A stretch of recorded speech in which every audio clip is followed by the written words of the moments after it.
Welcome back to another edition of the Saturday to Sunday Football Podcast. I am Paul Perticchese, and thank you for joining me as always. Another week of college football in the books. NFL Week 5 concluding as we speak with Monday Night Football, and I am excited to be joined across the way tonight by special guest co-host Andrew Harbaugh. Andrew, we spoke after Week 1 of the college football season. Really excited to have you back tonight. How are you doing, my friend? I'm doing great. It's been a really fun season. Back then, I hate to take a jab at you right off the bat. Florida State was only 0-1 at that point. But my Florida Gators haven't done much better either, as we discussed, obviously. But no, it's been a really, really fun season. Lots of twists and turns, especially with draft guys, Devy guys. It's been the emergence of the freshmen and just seeing a lot of these draft guys really fluctuate up and down boards. It's made what is already fun just that more enticing and exciting to see unfold each weekend. Yeah, absolutely. I feel like, since we last spoke, I'm almost like blown away by just like, while some things have stayed the same and as we expected it, so much seems to be changing on a weekly basis, especially with maybe the big name prospects, the sexy prospects, the quarterbacks.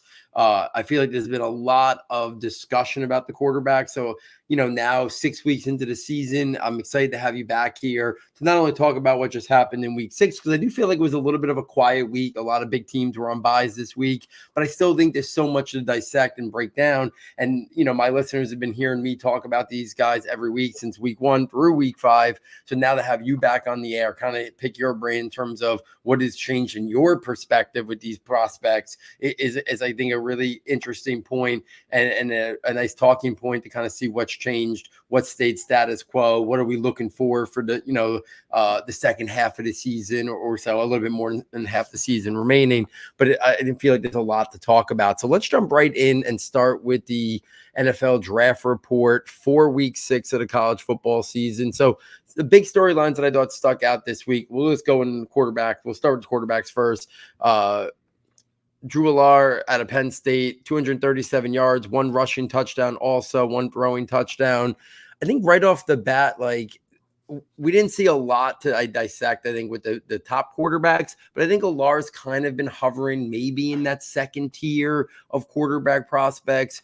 I know you had some reservations when we spoke early in the year. Obviously, we know he has those raw traits and tools, but maybe where do you stand right now on Allard? Where do you kind of have him pegged maybe for his draft stock right now? And what could he maybe do the rest of this year to maybe help improve that, if anything? Yeah, I mean, I think for him, I was so nervous coming out of week 1 because I thought he looked great, but it was one of those things where it was like, what's this going to look like as we roll through the weeks here? Penn State's still undefeated. I think Allers looked just as well as he did in week 1. He's using his legs a little bit, getting a mix in. He's not relying on him too much. He's just using them to extend plays, move around the pocket, so to speak. He's not having anything crazy numbers-wise. Like, he's not in contention for a Heisman by any means. But I think he's been the most consistent quarterback of the whole group, where he hasn't had a bad performance. He hasn't had a great performance. And he's far from being a game manager at the same time. Like, he's still making some big-time throws and everything with that. I think the real thing is going to be this weekend. They have USC. This is where the tough part of the schedule is going to come into play, and that's always been where Aller kind of disappears in the past. It was Penn State's going to go 10-2 with him 2 years in a row. Well, 1 year he shared with Sean Clifford, but he goes 10-2. Your 2 losses are to Michigan and Ohio State. You need to get over that hump where you're able to handle those tougher defenses. And that's the nice part with the Pac-12 coming in. I wrote all summer, a lot of these guys, just as the Pac-12 guys get to go against Big Ten, it's the other way around too. Different type of athlete, different type of player he gets to expose himself to, and that's going to matter to NFL guys. To answer your question as far as his draft stock, I think he's still in that day 2, which we saw this past draft. The quarterback evaluation and the value of them as a player and prospect really kind of seemed to be, okay, you're either a round 1 guy or you're a day 3 guy. I think Aller at this point is right in that middle tier where he could go either way, but these next couple weeks are going to determine that. He very easily could slip into round 1. Someone trades up wants to get that 5th-year option on a deal so you have the maximum time to evaluate him. He's still only 20 years old. That's going to be a big deal too for people. So there's lots to like with him at this point, but it's all going to really start this coming week with USC. Yeah, I'm right there with you. I do think the second half of this year is really going to dictate a lot about what his draft stock is. We also kind of are still uncertain of like who might declare. Some of the other quarterbacks we're going to talk about in terms of guys who have emerged a little bit, this season, do they come out? Do they go back to school? That might impact where all our stands in terms of the quarterback pecking order. But I do think, again, the natural traits that Drew Allar possesses is going to be intriguing to NFL teams. And he's shown that consistency. He hasn't had that game that has surfaced where it's like, wow, those are the question marks that he had coming into the season where, we were worried about the ball placement, the accuracy, some of the bad decisions that he made and the inconsistencies that he showed. He's cleaned that up, but like you said, he hasn't really been pushed yet. So I think this week, starting moving forward is going to be intriguing to see if Penn State is pushed a little bit. If they're down 9 in the fourth quarter, can he put the game on his back and lead 2 touchdown drives? And it'll be interesting to kind of see. I'm right there with you. I think his stock is somewhere on day 2 right now, but I still think it could push higher. If he struggles, it could fall. So I think a lot is still to be determined on him. The other big storylines at the quarterback position this week, Connor Wegman. I know we talked about him week 1. He had his best game of the season, Texas A&M, with a big win this past week, 18 over Missouri, 18 of 22, 276 yards. Obviously, the hype that Wegman had coming into the year, obviously it was a very small sample size. So I don't think he's right now a guy who's on the radar for catapulted himself into that mix where I think maybe before the year started, you did see him on some top 5s. I think a lot would have to change the rest of the year for him to kind of reemerge on that level. But it was nice to see him perform well this week and have a big win for the team over Missouri. Carson Beck bounces back this week. Georgia beats Auburn, 240 yards and 2 touchdowns. I'm interested to hear your take on Beck since we last spoke. I'll bring that up in a second. Jalen Milroe, Alabama gets upset this week by Vanderbilt. I don't think a lot of it was to blame on Jalen Milroe, 310 yards and a passing touchdown, also added in a rushing touchdown.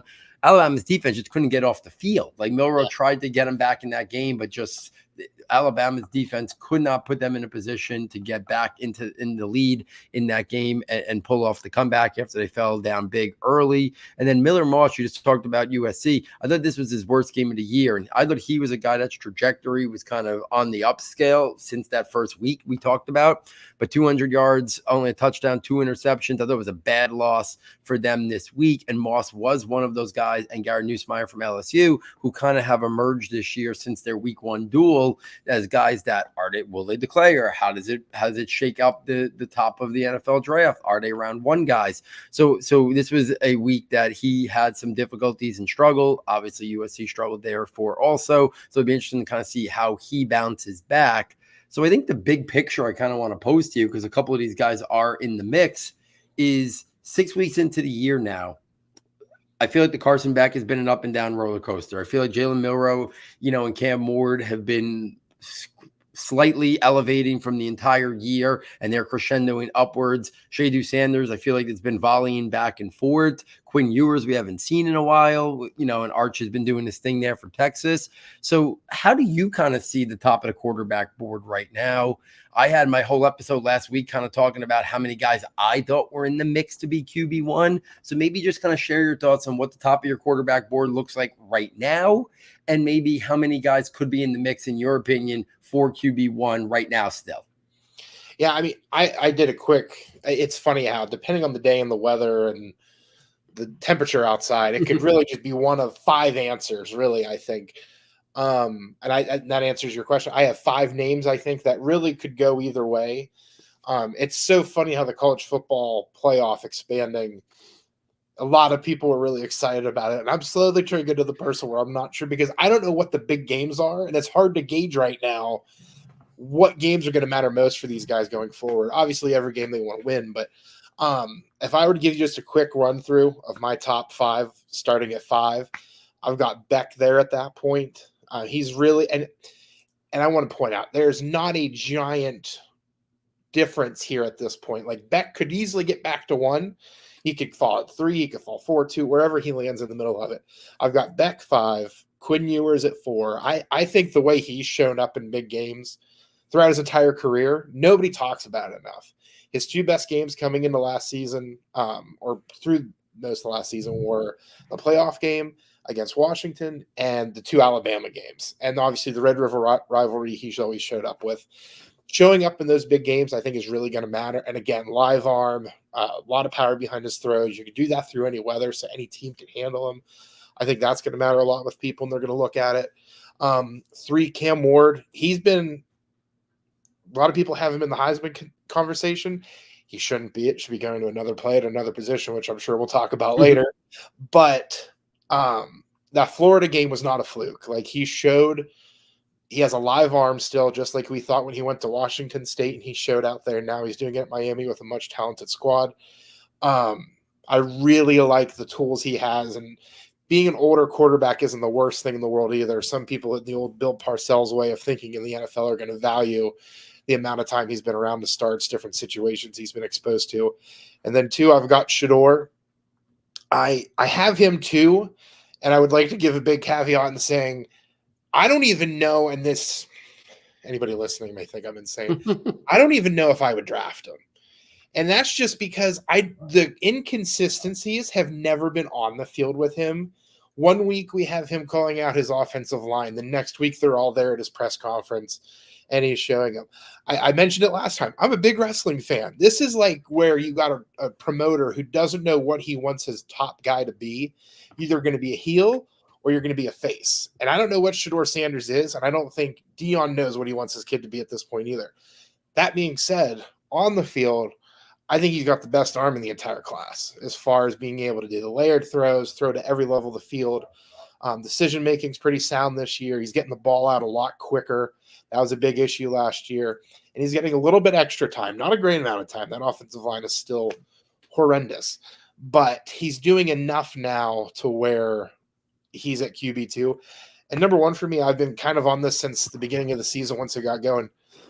I'm willing to bet everything on Jalen Milroe and his traits at this point. Between the leadership, being able to get benched last year against USF, coming back, leading his team to the playoff and everything like that, and then what he's been able to do this year, I don't think is going to be overlooked by evaluators. And if you want to look at quarterbacks, something I was taught by people when I got into this was teams value pieces of clay they can mold. I don't think there's a better piece of clay to mold in this entire class at this point than Jalen Milroe. And I don't think that's going to change between now and April. It's just going to be how the rest of the season goes. Obviously, how Alabama responds to the Vanderbilt game, like you said. I don't think that's his fault. Alabama defense is not what it was. But Kalen DeBoer has definitely brought out the passing aspect of Milroe, and I absolutely love watching it. And that Georgia game, it's going to be watched 500 times for 500 different prospects. And each time it's going to be like, wow, Milroe is flashing. And I think that's going to matter a lot for evaluators. And for me, too. I think that's going to be a big difference at the end of the week. Yeah, and I think the thing with Milroe, and I talked about it over the last couple of weeks, is there is not a lot differentiating these guys, right? So it's going to kind of be pick your flavor. And when you look at all of them and kind of stack them up the board, who has the highest ceiling in terms of the size, the frame, the leadership, the arm talent, the athleticism? You can make the case that when you put it all together, that's Milroe. So I feel like he's going to be looked at as the guy that potentially has the highest ceiling and could be that guy that can fit different systems. You can build a scheme around them. You can build an offense around them. I don't think you're going to have any reservations about his character or his makeup. You know, we've seen what Jaden Daniels has done for Washington and how it has literally changed the entire franchise, the entire, outlook for Washington football. And I think a team is going to look at Milroe and not feel like there's a lot of questions. There's not questions about his character. There's not questions about his makeup, his work ethic. He always has handled himself, at the, with class and what they want their franchise, their quarterback, their face of it, their team to be. And then on top of that, oh yeah, by the way, he's probably the most athletic quarterback in the draft. Raw arm talent, he probably, has that right there. Maybe not in terms of the best natural arm talent, in terms of the layered throws and stuff like that. I agree with you. That probably goes to Shadu. But when you really stack up all the characteristics and traits, I think teams are going to be really enamored with Jalen Milroe for sure. And it's going to be interesting to kind of see, the pecking order of how the NFL views these teams.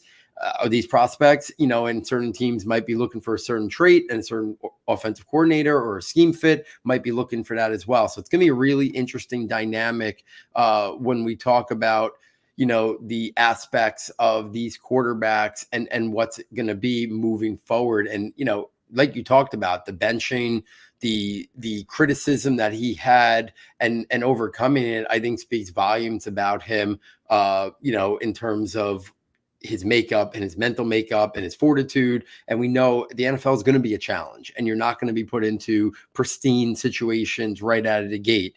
And I think that is going to speak volumes about him. And it's going to be fun to watch him, because I think, Alabama, I know they lost this week, but they're going to be in the mix, with 12 teams making the playoffs. I don't see a scenario where they're probably not in the mix. So we're going to see him in a lot more big games this year as well. And he seems to rise up to the moment for sure. Let's take this over to the running back position. A couple of things that stood out this week, and then a little bit more of a big generalized question. Jordan James out of Oregon continues to look really good in that high-flying Oregon offense. 166 yards and a touchdown this week. Marion Hampton, 106 yards and a touchdown for UNC. Trevor Etienne for Georgia had 88 yards rushing and 2 touchdowns, chipped in with 36 yards receiving as well. Woody Marks continues to really ball out. I know USC didn't get the dub this week, but 20 carries, 134 yards and a touchdown. Really interesting player, Woody Marks. I think he fits that space type back, that third down pass catching back, run draws to, outside zone stuff. I think he's going to be a compliment to someone at the next level, but a guy that might have started the season as like a 7th round or 6th round draft pick, I think he's definitely moved himself up more into the mid rounds now. And then Ashton Jeanty, and that's kind of the big general question. I want to kind of start there with the running backs with you. This past week, it was like 13 carries for like 186 yards. And then he sat down with 3 touchdowns. What he's doing is as prolific a running back, week in and week out we've seen probably since like Barry Sanders. And, and a lot of people listen to the show, and, people who are watching probably don't even realize, the level of production that Barry put up in college. But like, this is so far above even like the elite running backs that we've seen in college more in the more recent, era, from Saquon to Bijan to McCaffrey. Nobody was putting up stats like this. And I'm not saying that makes him a better prospect than all these guys, but what he's doing week in and week out is just staggering. And I think the question is because if I remember correctly, he didn't sit at the top of your ranks prior to the season. I think you talked about that week 1, how quickly things were going to change and how fluid of a process it is. But as this year has went on, has he clearly separated now? Like for me, he's my only guy who I think is a tier 1, round 1 running back prospect. I think the question is how high could he go in round 1? And then I think there's a very good tier 2 that could make up day 2 guys. But I think Jeanty is now separated himself from the pack at the running back position. As good as Hampton is as good as Junkins is, Travion Henderson, Ollie Gordon, Nicholas Singleton. To me, there's a clear separation now of it's Jeanty, and then it's everybody in that tier 2 behind him. And that's probably maybe a full round or half a round to a full round or more from Jeanty. So just kind of maybe start there with Jeanty and overall thoughts on him. Yeah, Jeanty went from my RB7 in the summer to now being 7 continent lengths away from the RB2 at this point. I mean, he's got to be RB1 at this point. And it's not just the production he's had, while that's obviously an added bonus. If you want to look at the years of talent evaluation, Colt Brennan would have been QB1 in his class if we were going off production, but Jeanty has the physical tools to back it up, which so many guys who produce in college don't necessarily always have. The way he's able to catch the ball out of the backfield, he's able to gain steam, he just never gets tired. Even when he does play all 4 quarters, like he's still running as hard in the 4th quarter as he is on that first carry, which he scored on this past weekend. And you talked about the production of it with the Barry Sanders aspect, because going into this week, I had tweeted, I had to find the numbers. He was on pace heading into the week on 12 games. Obviously, you could add a bowl game in there if he plays, for 246 carries, 2,535 yards, and 39 rushing touchdowns. That was just under Barry Sanders' record by less than 700 yards, and he was set to break the touchdown record that Barry Sanders has held both since he won his Heisman. He's got to be speaking of Heisman, he has to be the Heisman favorite. I know the position's not going to be favored. ESPN did a graphic. If you compare it to the last running backs to win it, he's doubled their production through the same amount of games when they won the Heisman. If he played anywhere but other than Boise, I don't think it's going to be an issue. I'm hoping the West Coast issue doesn't cause him the same problem it did Christian McCaffrey. But no, I mean, as a draft prospect, I think seeing different teams with running back needs, I don't think he makes it out of round 2. I think he's going to be around one guy. He's that special. Someone like Dallas, I think would count their stars, to be, no pun intended, to be lucky enough to get him. And anybody else there on the back half of the first round, ironically, I have the order up. I think someone like, Washington has Joe Mixon, but he's been hurt. Going there would be insane. I don't want him to go to Kansas City because they never seem to use the running backs as much. But Baltimore with an aging Derrick Henry, like I said, Dallas are right now with the 23rd pick. I mean, you've got several different options that he could go to. And from a real aspect, be a great player for those teams. But even from a fantasy aspect, I don't think the production would dip too much. So he's so much fun to watch. And it's fun having Boise be must-see TV once again. Yeah, and I think a team that would be really interesting. I know right now they started out slowly, but I think the Bengals are going to turn it around. I don't see them picking in the top 5 when the season's over. They could be a really interesting team because they're probably going to lose out on T. Higgins. He's probably going to leave, and they have the quarterback, they have Chase, they have that kind of locked up. Like, you could see them if they're picking, I think, in the 12 to 15 range, let's say, or 12 to 16 range, that they might be like, look, we need another guy on offense who could be a big time playmaker. We're losing T. Higgins in free agency because we can't afford him with Jamar Chase. They only have Zach Moss and Brown. So like, they could be in the market for a running back and an explosive one in that right. And I think that could be a really interesting landing spot with the other pieces they already have there on offense. So there's so many places you can kind of find a spot for Jeanty. But yeah, I'm right there with you. I think round 1's a lock. I think the question is, how high does he go? Can he push to where Jahmyr Gibbs went? Could he push to where Bijan went? I don't think it's out of the realm of possibilities. I think it kind of all it takes is one team to kind of look at him and think he's a missing piece to the puzzle, or he's the one who we could change the entire offense in terms of how we want to play. So I think we're going to see him probably in the first half of round 1. If I had a bet right now, that I could see somewhere in that 10 to 15 range or 10 to 16 range. But an explosive player in his own right that I think is going to, with Bijan and Gibbs, we're going to see him as the highest running back we've seen go in the draft in the last couple of years for sure. Let's kind of keep this going and take this to the wide receivers.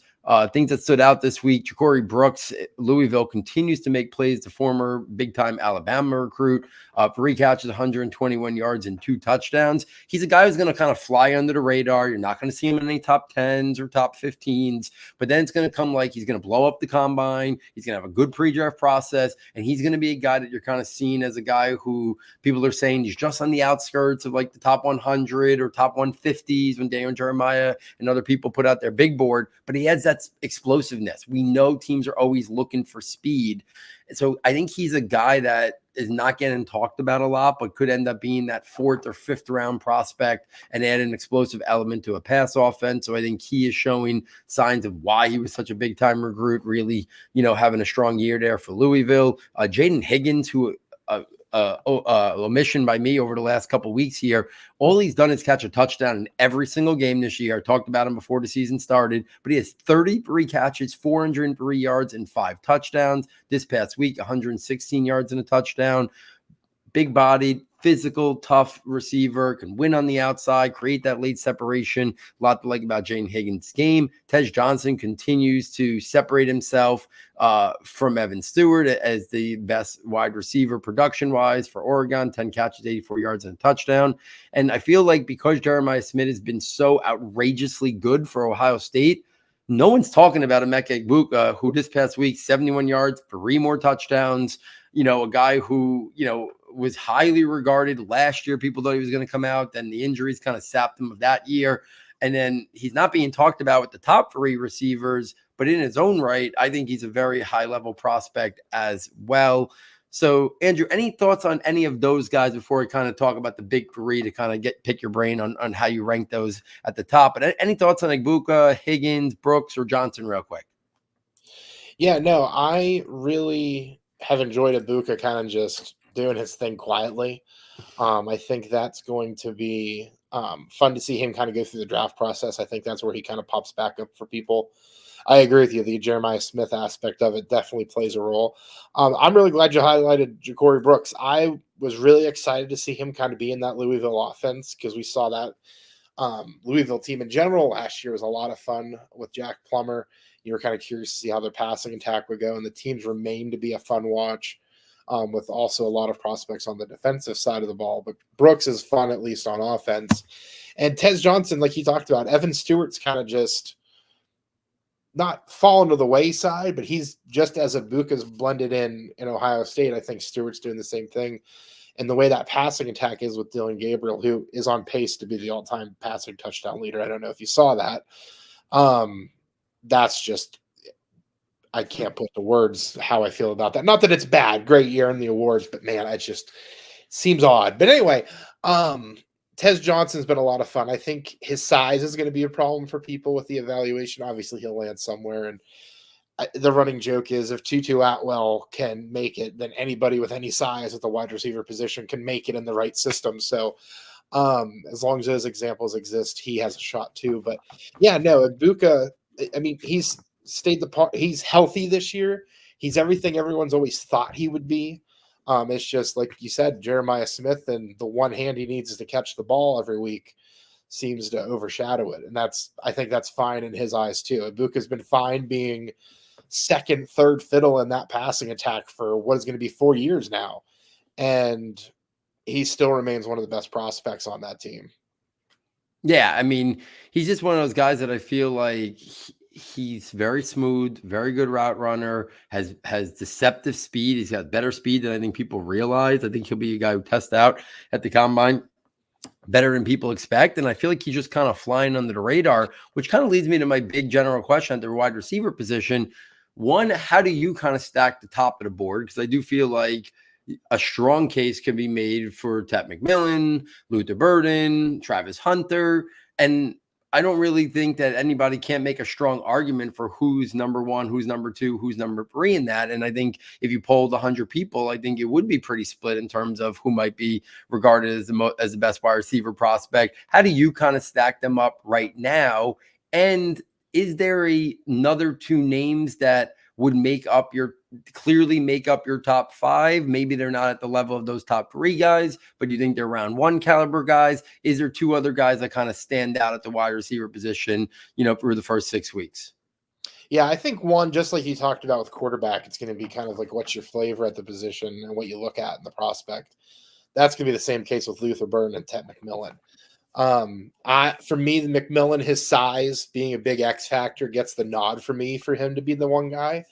It'll probably stay that way through the testing and the process of the draft and everything like that. But that doesn't mean I think any less of Luther Burden. He's just as much fun to watch, just in his own different aspect. He brings the special teams, the return game, especially with how the NFL does it now. I think it could be a lot of fun. Gadget plays, get him in the slot, just manufacture touches for Burden, and he's going to be a lot of fun for your team. My wide receiver 3, though, I got some flack from this and some one-off discussions with friends, but I don't have Egbuka there. He's my 4. I'm staying pat with Isaiah Bond as my number 3 at this point. Again, just like I value the size and everything like that, Bond's size paired with that speed he has reminds me a lot of Jalen Waddle. I think I said that last time, and I said Mike Evans was the McMillan comp at the time too. Those all stayed the same with Bond, especially with what he's been able to do at Texas, whether it's Arch or Quinn throwing the ball to him. I've liked what he's done. And then Ibuka, like I said, I have at 4. And then 5 is kind of where you could have a rotation of different guys depending on what you like. I really liked what I've seen out of Xavier Restrepo out of Miami. Him and Cam Ward have really had a strong connection. He's produced a lot, does a lot of work out of the slot there. Just the way that Ladd McConkey kind of caught everybody's eye with his smooth route running last year, I think Restrepo is going to do the same thing. If he gets a Senior Bowl invite or anything like that, where he gets to go to an all-star game and just torch guys for 3 days before he doesn't have to practice or play in the game, I think his stock would go up too. So Restrepo was in my top 10 to start the year, but he's been a big riser as the season's gone on, and I think Cam Ward's played a major part in that. Yeah, and unless I misheard, is it, where do you have Travis Hunter in this? Is he on your quarterback board, and is that where you're hesitant about putting him on the wide receiver board? I think he's going to play mainly cornerback because of his size. And I think, again, I've joked with Vikings mocks when I thought they were going to be bad before they went undefeated. And he needs to go somewhere where you have a head coach who can kind of just throw in some gadget plays for him. He'll have some packages where he's going to be targeted in the red zone or just to kind of get the ball to him on an end around. But I think Hunter could be I think he could be the number 1 pick in the draft just because of his dual threat ability. But I think him as a cornerback is where he's going to make his most money. And I think that also too is going to play a part. I know the money is real close to both positions in the NFL, but I think he could be a top level corner. And from what I understand, that's how the NFL sees him too. So until I'm told otherwise, I've stopped looking at wide receiver tape of him. It's just really been the cornerback aspect of him. Interesting, very interesting, because he's right up there at the top of, with the other 2 guys at the wide receiver position, and with the wide receivers making so much money, I kind of thought that maybe he would be going that way. So it's gonna be interesting to kind of see the same conversation in the same way we have, differing opinions on what he might or might not do. I feel like that could be the NFL too, right? Maybe 25 teams see him as a corner, but if 5 teams see him as a wide receiver, or 7 teams, I should say, see him as a wide receiver, and that's what he wants to play, does he go first there? So it's going to be such an interesting dynamic, just like, not even just about like the evaluation, but like the evaluation on like what side of the ball, like, is it solely going to be what he wants to do? Or are they going to kind of force a position on him based on like that, like a certain team taking him? That's going to be like one of the more interesting things, because we haven't seen a guy that's capable of being a high caliber prospect on both sides, right? We've seen guys dabble before, but not where if he focuses just on wide receiver, he could be a top 3 wide receiver prospect in the class. And obviously, if he's a corner, it's probably him and Will Johnson stand alone at the cornerback position in terms of the top 2 corners in the draft. So it's going to be a fun one to kind of follow the trajectory of what NFL teams, all the different reports I feel like we're going to kind of hear about Travis Hunter in the pre-draft process. I'm sure Dion's going to chime in, so that'll be some entertainment value for sure.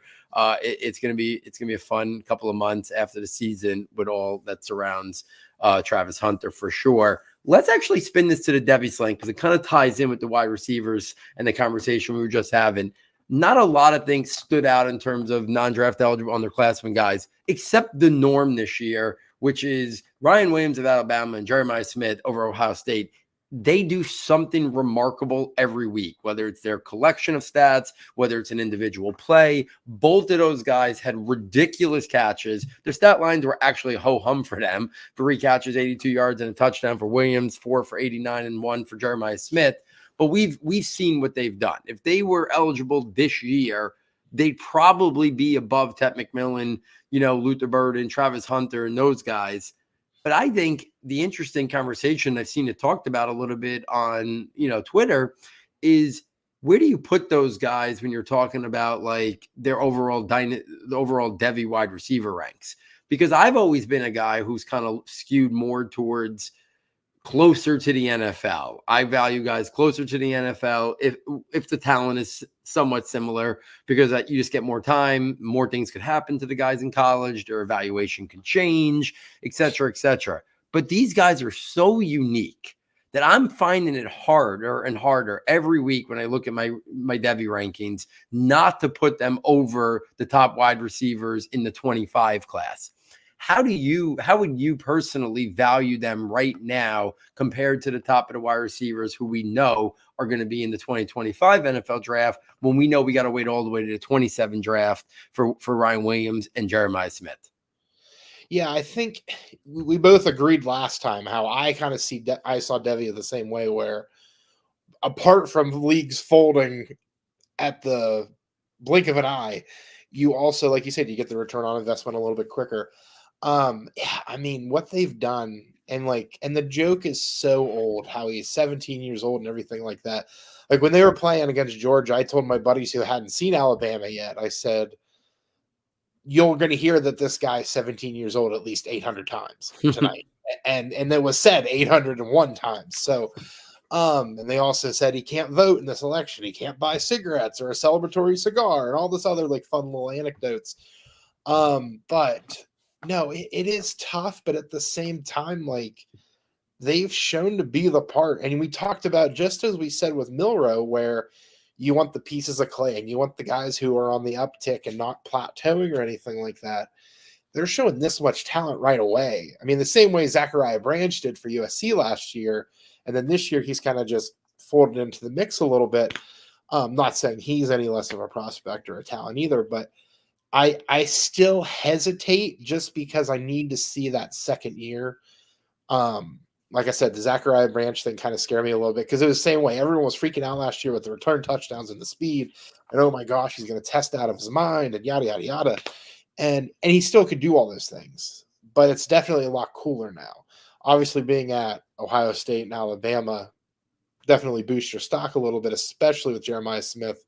Before the year, they were talking about him outproducing Marvin Harrison as a freshman, and I think he still can do that. And it was what was seen as a crazy thought and crazy expectations, but at the end of the day, he's doing what nobody thought he could do. It's tough. If people have him or have those two at the top, I totally get it. No judgment here whatsoever. I just am still hesitant to put my foot all the way down to the floor and put the gas on them instead of I still got a little bit of a break. So I'm not embracing the full Robert Saleh all gas, no break metaphor yet, but I'm getting there. Yeah, and I think I'm right there with you. Listen, and here's the thing. Ted McMillan, Luther Burden, and again, depending on what we think about Travis Hunter, these guys are going to be probably top 10 to top 12 picks in the draft. Like, we're not talking guys who are borderline round one. Like, these guys are going to be considered high caliber prospects, right? Even if they're not considered at the same level of Marvin Harrison Jr. or Malik Neighbors, they're still going to be regarded the same way like Drake London was and Chris Olave was and, Jamison Williams when he came out. And that class was a really strong class as well, right? And we had London at 8, and then we had all those other guys in like the early teens. And I think this year, we probably will have even a couple of these years guys go higher than that draft class. So these guys are going to be considered highly regarded prospects who go in the top 6, 8, 10, 12 picks of the 2025 NFL draft. That, yeah, okay, in 2 years from now, maybe these guys can go top 3, top 4, top 5, but they're still going to be not that different in terms of draft capital than the guys here.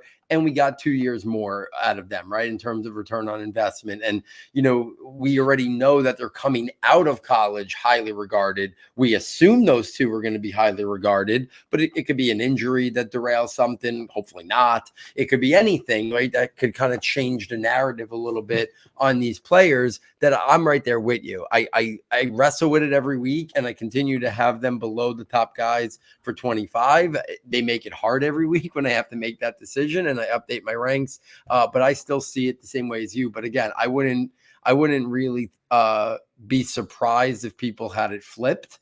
And I think the argument is very strong also to have it that way as well. So, I mean, it's been fun. I mean, between them and the underclassmen quarterback who are non-draft eligible, it's been a fun, college football season. We don't usually have this much production from freshmen and sophomores that makes it talking points, like even asking these questions are rare. And we've been doing it pretty much the entire season this year.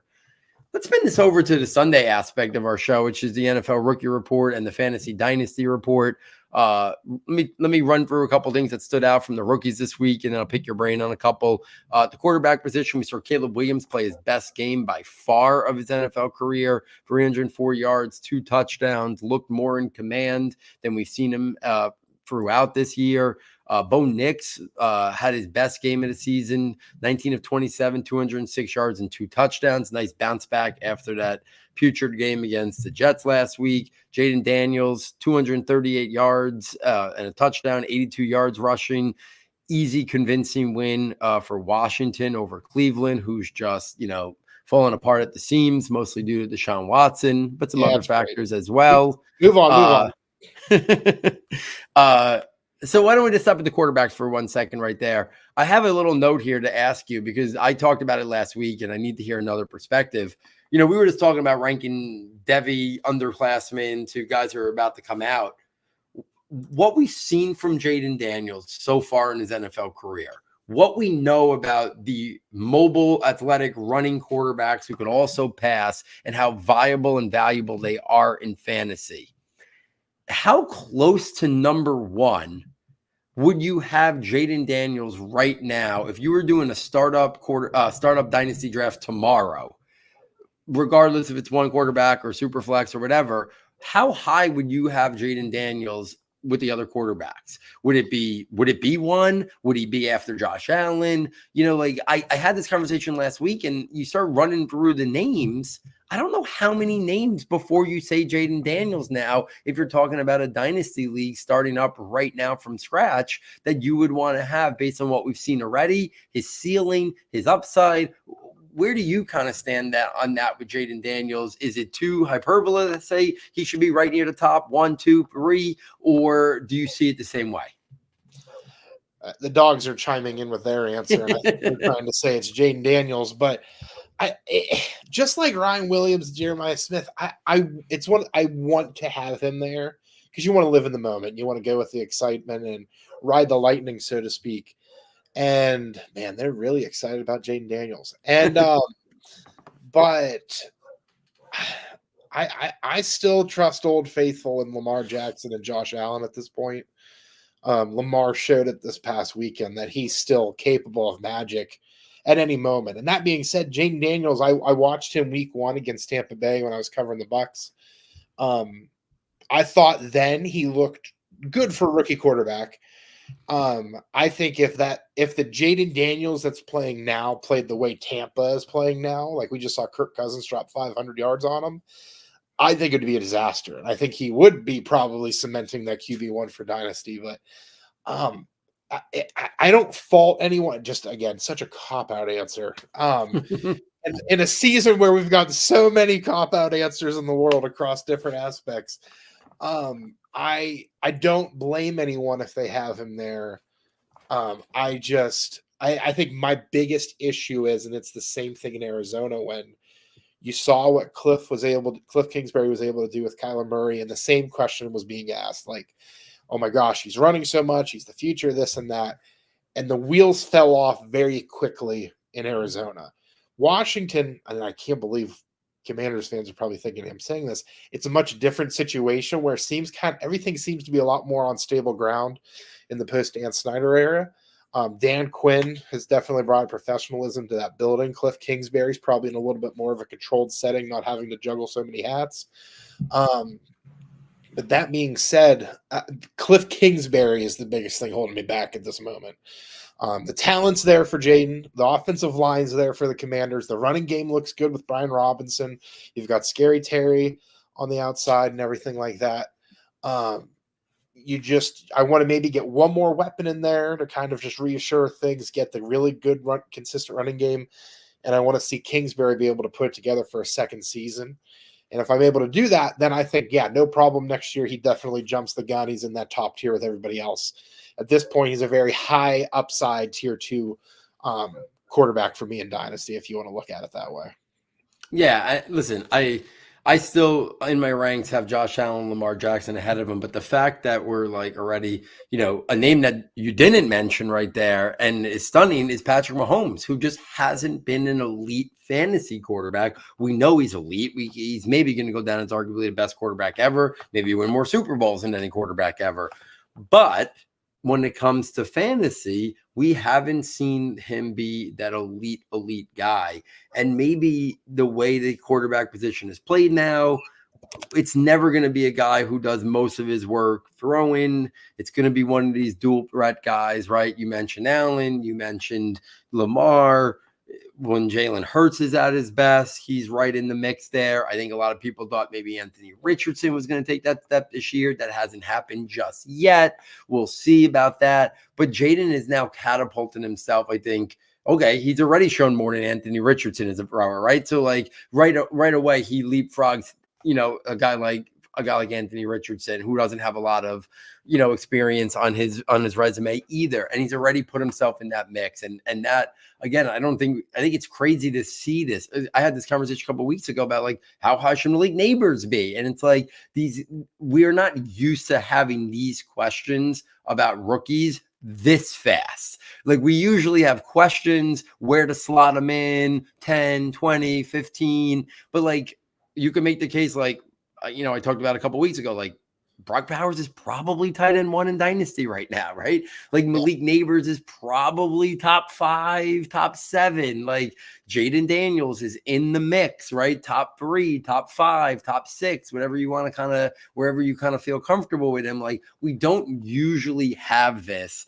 at the quarterback, wide receiver, and tight end position this quickly, which I think speaks volumes on some of these, how highly regarded of prospects they were and how quickly they've made the transition to the NFL game has truly been remarkable. A couple other rookies that stood out this week: Tyrone Tracy of my Giants. He was my number 5 running back last year before the draft, and then he falls to the Giants. I think it was late 5th round. Excited to see him perform in his first real steady work. Very intriguing to see if he kind of makes that a committee there with Devin Singletary at 129 yards on 18 carries. Very explosive, showing that vision and contact balance that made me a big fan of his. Jalen Wright got a big opportunity once Devin Achane left the game with a concussion. 13 carries, 86 yards. It'll be interesting to kind of see after Miami gets back from their bye, even if Achane's healthy, are they going to start mixing in Jalen Wright a little bit more? Explosive weapon in his own right. I already kind of talked about Brock Bowers. Not sure what more there is to say about him. Another 8 catches, 97 yards and a touchdown. And then I think the biggest guy is Brian Thomas. I feel like so much attention has been put, rightfully so, on Malik Neighbors, on Marvin Harrison at times. And before the year started, there seemed like, there was going to be a clear 1-2 at the top. We knew Odunze was probably going to get off to a little bit of a slower start compared to those guys with the situation in Chicago, with Keenan Allen, DJ Moore there. But Brian Thomas, we thought might have been a guy that was going to need a little bit of development time, a little bit of refinement time. And man, I liked his game coming out, but I didn't think it was going to transition this quickly to be as dynamite of a player. I mean, he's building every week, getting better and better, seizing that number 1 job pretty much there in Jacksonville this past week. 5 catches, 122 yards and a touchdown. I mean, he had one for like 80, which was most of that production. But he's clearly morphing into their go-to number 1 wide receiver there. And I think the question starts to become, where do you kind of put him in dynasty ranks? Like, I don't even have a set number for him yet, so I'm not expecting you to give me a hard number on Brian Thomas. But I do think it's an interesting conversation of how quickly he has kind of morphed into this complete player for Jacksonville, plus the pedigree in terms of the athletic testing. And he, obviously a great year last year in college. But I know Brian Thomas has really kind of not gotten as much recognition as he probably should because of Malik Neighbors, because of Marvin Harrison. So on a week that Marvin didn't do much, Malik Neighbors was out with a concussion. I kind of wanted to highlight Brian Thomas a little bit for how spectacular he's been this year, and another big-time performance helping Jacksonville get their first win of the season. So, Andrew, any thoughts on Thomas maybe to start there, or anything you want to circle back on the running backs, Tyrone Tracy or Jalen Wright? Yeah, I mean, just circle back. I would love to see Tracy kind of just take over the role there. I think he's exactly what Dable wants. And he's definitely a great value version of Saquon Barkley, and that's not a knock by saying he's a great value version. Great Value makes tons of great products, not a sponsor of Walmart. But no, he's just efficient. He's everything you want to be, where you kind of get a change of pace back, helps out Daniel Jones, where he gives him a safety valve out in the flat, or a check down. No matter what you do with him, he's able to be explosive. Like you talked, he was your RB5. I can't remember off the top of my head where I had him. I got to him very late in the process. But I think as far as Brian Thomas goes, Matthew Berry today, just on the Fantasy Happy Hour they have on NBC, he talked about him being a top 15 overall guy at this point. So he's definitely climbing the ranks very quickly. I had to check just to see where he was. He's 6th in the league right now in receiving yards. 3 touchdowns through 5 weeks, obviously, is a good pace of production. He's definitely going to be the guy in Jacksonville going forward. I think that's somebody Trevor Lawrence has needed just as much. Like we talked about Thomas being good, I think Lawrence has really kind of been the ugly duckling of the young dynasty quarterbacks. But I think Thomas can not only levitate himself, but a rising ship or rising tide lifts all ships sort of approach, where he's going to help out Trevor Lawrence. He's going to help out Travis Etienne. We saw Tank Bigsby have a big week this week. So no, I think Jacksonville on offense is kind of, if you're a fan, your team's not doing very well, but from fantasy, I think they might finally be able to turn the ship around. So no, I think Thomas is definitely climbing the ranks, and it's much deserved. When you're 6'4" and you have that size, just like I talked about with Isaiah Bond, you're definitely going to be able to do things in the NFL. Yeah, I mean, I almost thought when he came into the league, there was going to be these production, like almost like I liked him as a prospect, but I thought maybe there would be a little DK Metcalf-ish, and not saying that would be a bad thing, because DK Metcalf is a great player in his own right, but I just thought he would be more of a guy that only won in one way, the big vertical shot early in his career. He wouldn't be asked to run a full route tree, and he's already, it's not like this week was a big vertical shot, but it's not just been that. And I think that's been the thing that's been so remarkable, is that he's almost shown a more completeness to his game than we even saw at LSU. And it could have just been, him and Malik Neighbors. I mean, I don't know how LSU didn't score 50 points a game last year, but it's like, it's one of those things where it's like he's shown more completeness and more well-roundedness to his game as a receiver already that we didn't even see in college. And that's what's kind of exciting. Like, so many of these players from the college to the NFL are transitioning quicker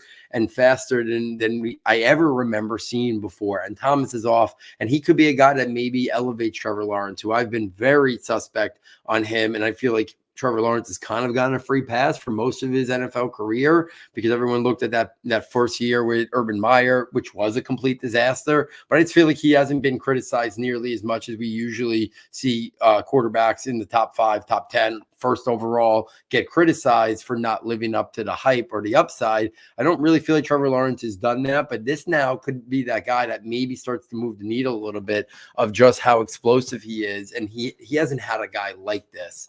And it's been fun to kind of watch him. I'm a big Christian Kirk fan. It's kind of put Christian Kirk a little bit on the back burner, because so much of the offense is they're looking to find Brian Thomas, rightfully and understandably so.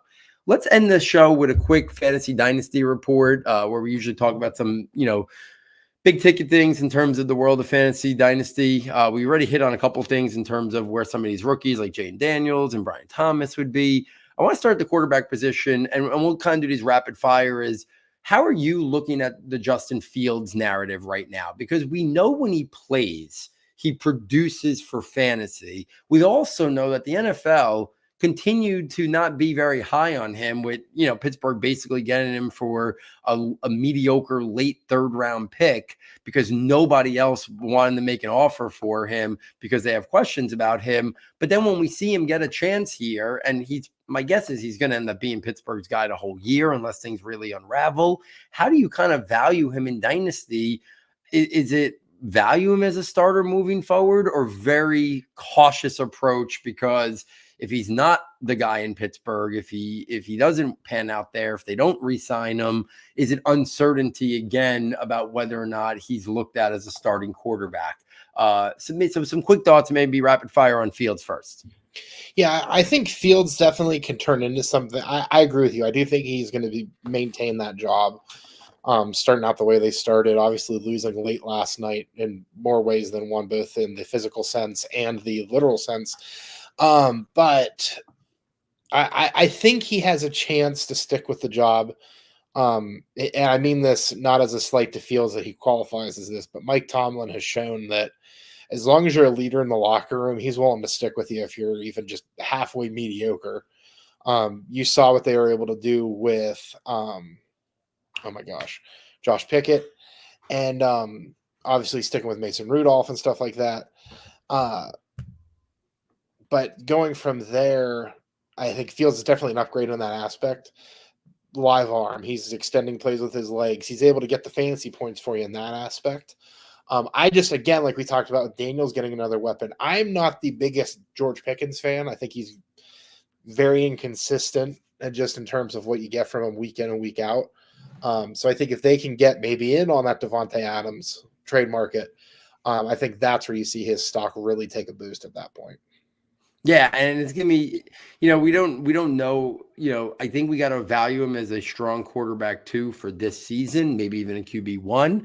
But I do think there needs to be some reservation of not going crazy in a trade for him, or if somebody really overvalues him and makes an aggressive offer, there's still that perception that who knows if he's the long-term answer in Pittsburgh, and if he's not, then it opens back up to the whole NFL again, which. He hasn't shown anything in Pittsburgh this year that's been different than, his best moments in Chicago. So I think there's still got to walk that fine line a little bit with that. Take this to my running back question for you. Does Bijan Robinson and Breece Hall still deserve to be RB1 and RB2 on dynasty boards? Because right now, they're not considered that for this year, even with Christian McCaffrey out for redraft leagues anymore, because they're splitting work with, Braylon Allen. There's Tyler Algier. They're not putting up elite fantasy production. But before the year started, they were clearly the top two guys for dynasty running back rankings, right? They were the top two guys, and, maybe Jahmyr Gibbs was third, and, and then you maybe went into the Christian McCaffreys or the Saquons of the world or Jonathan Taylors, but it was mostly Robinson and Breece Hall at the top. Do they deserve to still be there? And if not, who would be the guy that you would kind of push them down for and put above them? Yeah, I think Hall, you got to kind of stick with the long play with him. I think the Jets are just bad at this point. Like, after watching them this week, like, they had some explosive moments running the ball against the Vikings, which not a lot of people have. And I think because they think they have a quarterback for once, they've got to abandon the run and just start passing again. And like you talked about, Braylon Allen's there as well. You're splitting up carries with him, who's looked great too. But yeah, no, Hall, I don't want to give up on. Bijan, I watched Bijan this week because of the Buccaneers playing the Falcons. I really liked what Tyler Algier was able to do there, and they have a split role there, and they divvy up everything there. I think the Falcons only had 72 yards rushing against the Buccaneers, and they're beaten up right now. Like, they have Vita Vea there, but they're missing a lot of other starters. Kalijah Cansey. They're missing their starting linebacker, missing Antoine Winfield, and they still weren't able to do much. I think that team is also Zach Robinson, the offensive coordinator there, is trying to get his identity. I don't want to give up on any of them because the talent's there. They were drafted high for a reason from college to the NFL, and now they're considered high dynasty prospects. But you're getting close. I mean, a couple more weeks of just not really producing, and you're going to be forced to have to make a decision one way or the other. And people who own those shares of them is going to be in a pickle one way or the other, I think. So I would still hold on, but it's getting to crunch time. Yeah, I think you're right. And if not, like, you might have to be like, yeah, maybe we'll take Saquon for 2 more years in Philadelphia over them. Or maybe we'll take Jonathan Taylor for 2 more years, a couple years in Indianapolis. Or, maybe Jahmyr Gibbs and what his role is at least more consistent in terms of the receiving volume, the rushing volume, the 15 or 16 touches. Jahmyr Gibbs in a high-powered offense are more valuable than what, Breece Hall and Bijan, who we might have more concerns about losing even more work maybe moving forward if it continues, I think are viable questions in its own right. Final names that I just wanted to kind of throw out there. We don't even really got to talk about him, but I put stock up on Tank Bigsby, showing why I liked him coming out of college. I think he's slowly eating into Travis Etienne's workload a little bit, so it's got to be a little stock down on Etienne right now. At the wide receiver position, I have stock up on Darnell Mooney. He's kind of really found his way there in Atlanta as an integral part of that team. Stock up on Josh Downs. I think he came back from the high ankle sprain, showing no ramifications of it.